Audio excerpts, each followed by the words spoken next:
alo la alo chiat phek hunin ka khovel te hi alo thim huna ka khomuna bovin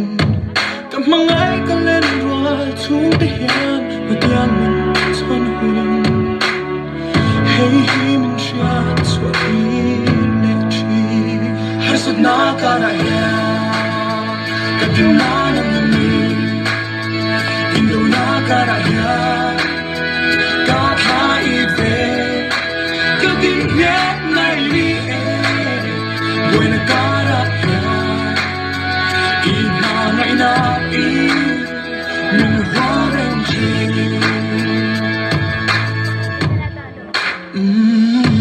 ka bay say na song alo kya na rin na aboni in ka lo duan lok chu lim na ten kian zain re huni lungai na mi kai le nat na in min buai ni I swa min in so na ka mu has na ka ra ya ka din na ni indo na ka ra ya ka tha I ve ka din ye nai ni e when ka ra ya I na nai na I min wa ren chi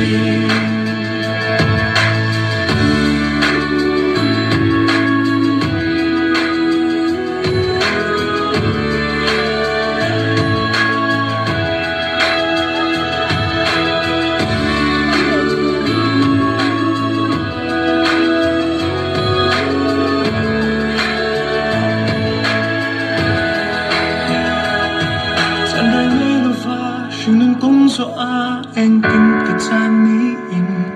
ka thei top so a lo na kara manganga ka room line thina thim min kha lo sara ka mangai te an dia me karin chan be sunam ni karin na te hasad na kara ya ka tinna nang ni indo na ka ra ya ka tha I ve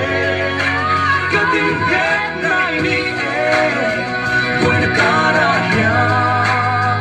I ma nai na I min wa den chi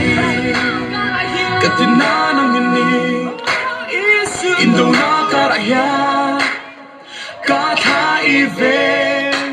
ka tin ye nai ni e buena cara ya I ma ngai na I min hoa ren chi